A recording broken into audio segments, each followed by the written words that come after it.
नमस्कार.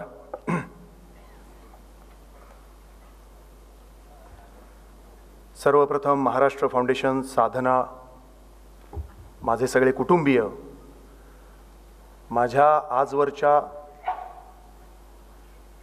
30 वर्षाच्या मधले सगळे लेखक, कलावंत, तंत्रज्ञ, या सगळ्यांना मी मनापासून धन्यवाद देतो. खरं तर विनोदनी माझी ओळख जी करून दिली ती बरोबरच आहे, जी आपल्याला माहिती आहे. पण नाटक नावाच्या माध्यमामुळे आणि साहित्य प्रकारामुळे माझी ओळख मात्र जरा वेगळी मीच करून देतो. माझं नाव जरी अतुल पेठे असलं तरी माझ्या बापाचं नाव हे ज्योतिबा फुले आहे आणि आईचं नाव सावित्रीबाई फुले आहे.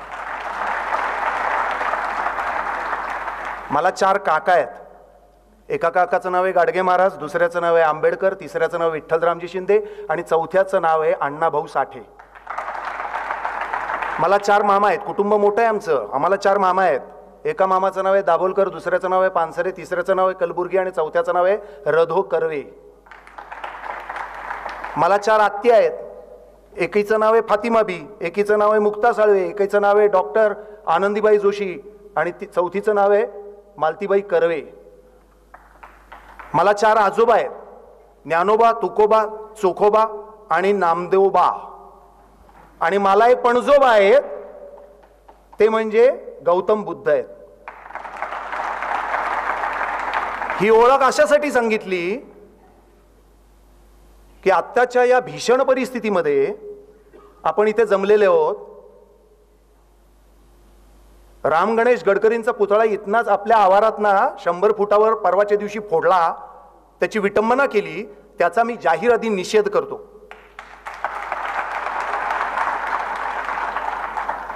गेले 8 दिवस जे भारतामध्ये विविध ठिकाणी चाललंय, बेंगलुरूमध्ये जे चाललेलं आहे, विसापूरच्या किल्ल्यावर जे झालंय, ही कुठल्याही सुसंस्कृत समाजाची लक्षणं आहेत असं वाटतच नाही. कसं म्हणणार सुसंस्कृत समाज, असा खरा प्रश्न आहे. दाभोळकर पानसऱ्यांच्या खुनाला इतके महिने उलटलेत, वर्ष उलटली आहेत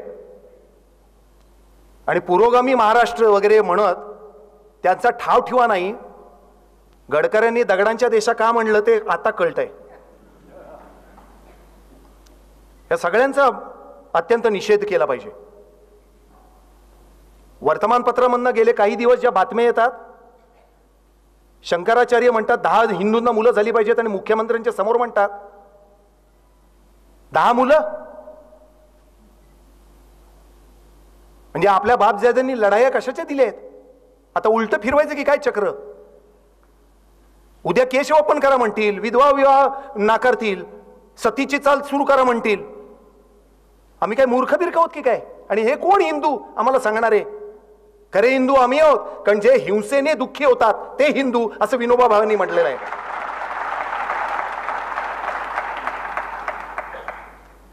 मुसलमानांना पैसे देऊ नका, हिंदूंच्या इथले वाचलेले शिक्षण देऊ नका, असं त्यांनी सांगायचं. आपण मान डोलवायची.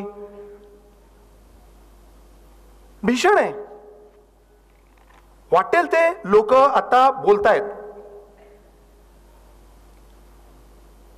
परवाच्या दिवशी प्रवीण तोगडी असं म्हणले, Hindus are unsafe in India. Hindu बहुतेक ते हिंदू दिसत नाही. त्याचा अर्थ मी सेफ आहे. अनसेफ कधी वाटतं माणसाला? एखादा माणूस रडतो कधी? अटेन्शन सिकिंग चाइल्ड असतं, असं आक्रंदन करणारं, अहो माझ्याकडे लक्ष द्या म्हणून ओरडत असतं. जे माणूस गुंग आहे, जे माणूस अत्यंत सुरक्षित आहे, ते कशाला रडेल? आम्ही काय अनसेफ वगैरे काही नाही आहोत. आणि अनसेफ तुम्ही करतात हे इथं आपण ठणकावून सांगितलं पाहिजे. एम एफ हुसेन तुम्ही चालते व्हा, गडकरी तुमची मान तोडतो. हे एकाच नाण्याच्या 2 बाजू आहेत. बामियान मधला बुद्ध मूर्ती तोडली. सगळ्यात सोपं कोण? कलाकार. आमची मानगूट पकडायची. याचा जाहीर शब्दात अत्यंत, कारण या गोष्टी आपण बोललो नाही तर नाटक नावाची गोष्ट, मी नाटक नावाच्या एका गोष्टीचा प्रतिनिधी आहे ना. जिवंत माणसांसमोर नाटक असतं, मेलेल्या माणसांसमोर नाटक नाही करता येत. जिवंत माणसांनी जिवंत माणसांसमोर केलेलं ते नाटक असतं. कोणीतरी विचारलं तुम्ही नाटक, सिनेमा आणि सिरियल मध्ये फरक काय करता? अगदी मोठा फरक आहे. 3 माध्यमं वेगवेगळी आहेत. सिनेमा तुम्ही आहात त्याच्या 75 पट तुमचं अस्तित्व दाखवतो. कॅमेरा क्लोजअप घेतो, एक्स्ट्रीम क्लोजअप घेतो, तेव्हा डोळा 70 mm दिसतो, मोठं होतं. टीव्ही मध्ये काय होतं? कॉम्प्रेस होतं, संकुचित होतं, संकुचित होतं. नाटक हे एकच माध्यम असं आहे ज्याच्यात तुम्ही असता तसे दिसता. आणि असता तसे दिसता याला फार भीती वाटते. कलाकारांची जबाबदारी आहे आमची. एकदा एका गावामध्ये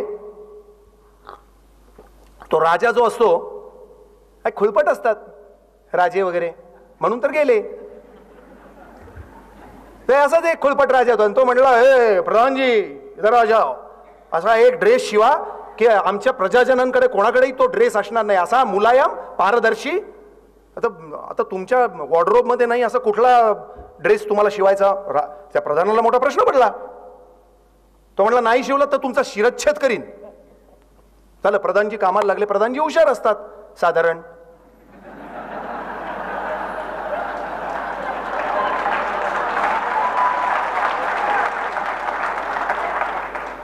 आता आपल्याला चांगले प्रधानजी पण दिसत नाहीत आणि राजा पण दिसत नाही, पण त्यावेळेचा प्रधानजी जरा आपल्या कर्मधर्म संयोगाने बरा होता. तो म्हणला, राजे साहेब उद्या सकाळी तुम्हाला ड्रेस देतो. शिरच्छेद करणार हो, घाबरणार माणूस, त्याला काय करणार. झालं, त्यांनी दुसऱ्या दिवशी आणला का तुम्ही म्हणून अशी काड्याची पेटी काढली. हो ह्याच्यात म्हणले, कारागीर असे जबरदस्त आहेत. त्या कारागिरांनी एका काड्याच्या पेटीत तुमचा ड्रेस आणलेला आहे. राजे म्हणले, दाखवा दाखवा. म्हणून त्यांनी अशी काड्याची पेटी उघडली, त्याच्यातनं ड्रेस काढला. तो म्हणला, राजेसाहेब बघा बघा बघा. राजाला काहीच दिसत नाही. तो म्हणला, काही थापा मारते का? अहो म्हणलं, इतका पारदर्शी आहे की तुमच्या डोळ्यांना दिसत नाहीये. घाला घाला, काढा कपडे. असा कपडा प्रजाजनांकडे नाहीच. मग राजांनी लगेच सगळे कपडे काढले. प्रधानांनी मोठ्या आयटीत इकडनं हात घालत तो ड्रेस चढवला. राजेसाहेब मस्त दिसत होते. राजेसाहेब म्हणत होते, वा वा. बरं, मंत्रिमंडळ? हो करणार. हे कसं काय? म्हणलं, फारच चांगला ड्रेस आहे, अप्रतिम. अर्थमंत्री म्हणतायत, परराष्ट्र मंत्री म्हणताय.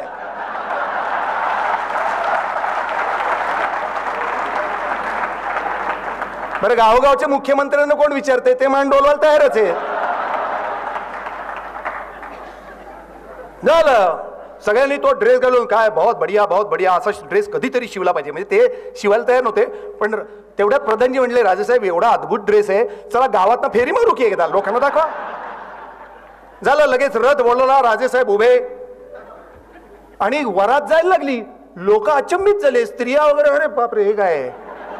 राजेसाहेब पूर्ण नागडे होते, पण म्हणायची कोणाची ताकद, कारण प्रजा सुद्धा अशीच वा वा वा करणारी. ते म्हणले, वाह हा ड्रेस आहे. तर राजेसाहेब, मित्रो असं म्हणायचे.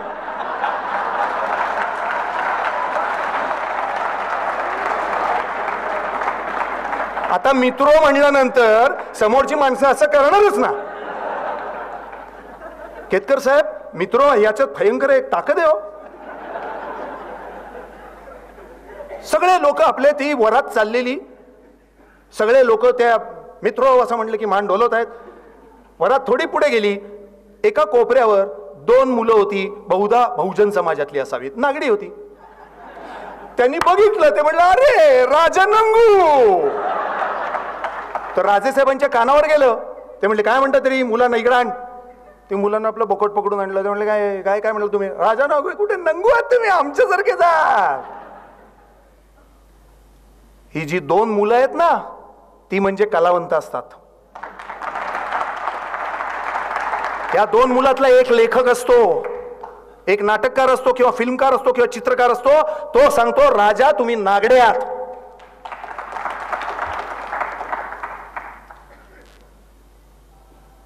ही सांस्कृतिक आमची जबाबदारी आहे. म्हणून हे सगळं आपल्याला बोललंच पाहिजे. लोकशाही म्हणजे काय गंमत आहे काय? आता हल्ली एक नवीन शब्द निघालाय, पोस्ट ट्रुथ. आता जिथल्या युनिव्हर्सिटीमध्ये जाऊ तसं पोस्ट मॉडर्न असतं, तसं आता पोस्ट ट्रुथची चलनी नाणं आहे. मला तो पोस्ट ट्रुथ वगैरे अजून त्याच्याविषयी अभ्यास लोकांचा व्हायचा, कारण तिकडचं वाचून आपले ज्ञानवंत आणि विचारवंत वाचणार आणि मग त्याचे डेफिनेशन सांगणार ना आपल्याला. त्याला वेळ लागेल थोडा. अमेरिकन एक ब्लॉगर आणि डेव्हिड रॉबर्ट यांनी त्यांनी सांगितलंय, म्हणजे खोटच काल्पनिक इतकं खरं करून सांगायचं की त्याला पोस्ट ट्रुथ असं म्हणायचं. एक संपूर्ण संभ्रमित अवस्था, हीच एक अवस्था खरी आहे. आता खरं तर हे आमच्या नाटकवाल्यांची ही आधी सत्ता आहे, ती यांनी कशी पळवली?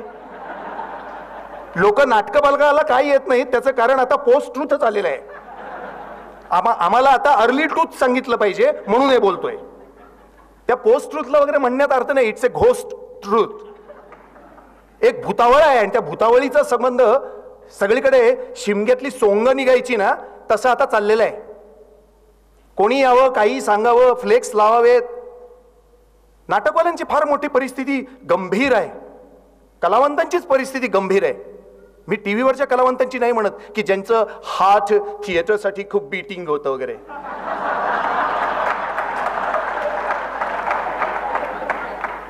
थिएटर करणं सोपं काय? थिएटर मरत चाललं असं आपण वर्षानुवर्ष म्हणतो. पण खरंच सांगतो तुम्हाला, गावोगावचे लेखक गेले, मेले, संस्था गेल्या. मराठी कोणाला येत नाही, मराठी बोललेलं कळत नाही, मराठी ऐकलेलं कळत नाही. वाट पुसत चाललो असं म्हणल्यानंतर तो म्हणला कुठली वाट पुसू अशी. अरे बाबा, वाट पुसायची म्हणजे कापड घेऊन नाही. मराठी कळतं कुठे? खरं तर अभ्यास केला पाहिजे ना. खळखट्याक म्हणून एक दगड फोडण्यापेक्षा एक काच तयार करून दाखवा, त्याला जास्त अवघड आहे. पुतळा फोडण्यापेक्षा पुतळा तयार करून दाखवा. नाटकावर दगड मारण्यापेक्षा एक नाटक लिहून दाखवा. इथे येऊन बोलून दाखवा स्वच्छ मराठी. मराठी बोलता येते कोणाला? आणि मराठी बोलता येऊ नये अशीच एक योजना आहे. इथना पुढे ज्यांना चांगलं मराठी बोलता येईल त्यांच्याच हातात सत्ता जाईल. भाषा ही एक सत्ता आहे. आणि मला खात्री आहे की माझं मराठी नाटक जर टिकायचं असेल तर इथना पुढे ते गावागावात, खेडेगावात आणि बहुजन समाजच टिकवेल, कारण त्यांनाच आता मराठी बरं येईल. पण खुलसटासारखं गावागावांमध्ये इंग्रजी माध्यमाच्या शाळातल्या काढून मुलांना छोट्या छोट्या ट्विंकल ट्विंकल लिटिल स्टार वगैरे म्हणणं हे कठीण आहे. रेन रेन गो अवे असं नाही म्हणतायत आपल्या इथं. मराठी नाटक करायला तुम्ही मराठी असलं पाहिजे, ती तुमची अस्मिता असली पाहिजे. मी मराठी असं करून काही होत नाही. ते सगळं अरण्य रुदन आहे. तुम्हाला खरोखरच मराठीवर प्रेम पाहिजे. 1000चं पुस्तक विकायला इथे वर्षानुवर्ष जातात. आमचे प्रायोगिक नाटकं कोणी बघत नाही. मुंबई सारख्या ठिकाणी छबिलदास होती, छबिलदास गेली आणि माहीमची शाळा आली. आता जागाच नाही. एक हाईव नावाचं थिएटर आहे. हा जो डायस आहे इथनं एवढंच ते स्टेज आहे आणि त्याच्यात आम्ही नाटक करतो. पुण्यामध्ये एक सुदर्शन रंगमंच. 65 लाख वस्तीचं शहर आहे. त्यांना वाटत नाही आपल्याला थिएटर असावं. गावोगावी एसी बार्स असतात दारूचे आणि त्यात थिएटर असावं असं वाटत नाही. ही कुठली अवस्था आहे समाजाची? नाटक नावाची गोष्ट अत्यंत महत्वाची आहे. महात्मा ज्योतिबा फुलेंनी तृतीय रत्न लिहिलं, ही फार महत्वाची घटना आहे. वस्तुतः महात्मा फुलेंच्या अंगानं जर मराठी नाटक गेलं असतं तर आजचं राजकीय नाटक फार महत्वाचं ठरलं असतं. त्यांचं नाटक होऊ दिलं नाही, सेन्सॉरशिप झाली. दक्षिणा प्राईज कमिटीमध्ये त्यांचं नाटक पास केलं गेलं नाही आणि पुढे 100 वर्ष ते छापलं गेलं नाही. पण ते नाटक अत्यंत महत्वाचं आहे. विष्णुदास भाव्यांनाही आपण तो मान देऊयात, प्रश्न तो नाहीये. अनेक नाटककार होते ज्यांनी अत्यंत महत्वाची नाटकं मराठीमध्ये लिहिली आणि आमचं मराठी नाटक कसं जगेल हा खरा तर आज आमच्या समोरचा यक्ष प्रश्न आहे. गावोगावी नाटक गेलं पाहिजे, कार्यशाळा झाल्या पाहिजेत. नाटक म्हणजे काय? तो जीवनदृष्टी असते. मी नाटकातनं काहीतरी अभिव्यक्त करत असतो, मला काहीतरी सांगायचं आहे लोकांना, आजूबाजूच्या परिस्थितीला काहीतरी प्रतिसाद द्यायचा आहे आणि तो जिवंत प्रतिसाद आहे. नाटकामध्ये गाणं आहे, नाटकामध्ये संगीत आहे. तुमच्या नाटकामध्ये बोललेले जे शब्द असतात ते अत्यंत महत्वाचे असतात. इतकी घुसमट होती आहे की नाटक करताच येत नाही जवळजवळ अशी परिस्थिती आहे आणि नाटक करता येऊ नये अशी परिस्थिती तयार झालेली आहे. आणि मग माझ्यासारख्या एका छोट्या माणसाच्या समोर हा प्रश्न पडतो की मी काय करू? माझी रिस्पॉन्सिबिलिटी काय? माझ्या जगण्याचं मी करू काय? आणि गावोगावी आमच्या रिंगणसारखा प्रयोग कुठे करून बघणं, त्याच्यातनं काही. आणि खरोखर 200 प्रयोग नाही, 1000 प्रयोग गेले. 1.5 वर्षात झालेत रिंगणचे. गावोगावचे 250 लोकांनी ते नाटक केलं. माणसं जिवंत आहेत, नक्की आहेत. जरा फुंकर घातली की आपल्याला दिसतं. मी निराशावादी बिलकुल नाही. पुढचा जीवन गौरव 2 लाखाचा अजून 10 वर्षांनी घेतल्याशिवाय जात नाही.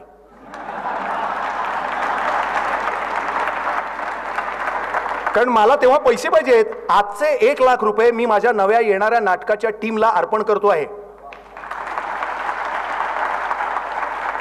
मी माझ्या पत्नीला इथं बायकोला बोलवलं, कारण नाटकवाल्याची बायको होणं 30 वर्ष सहन करणं सोपं नाही. बरं वाटतं लोकांना, काय हिरो बिरो एकदम चिकणा दिसायला, म्हणजे आहेच मी पण तरी. पण त्या बिचारीला माहिती आहे खरं काय आणि खोटं काय.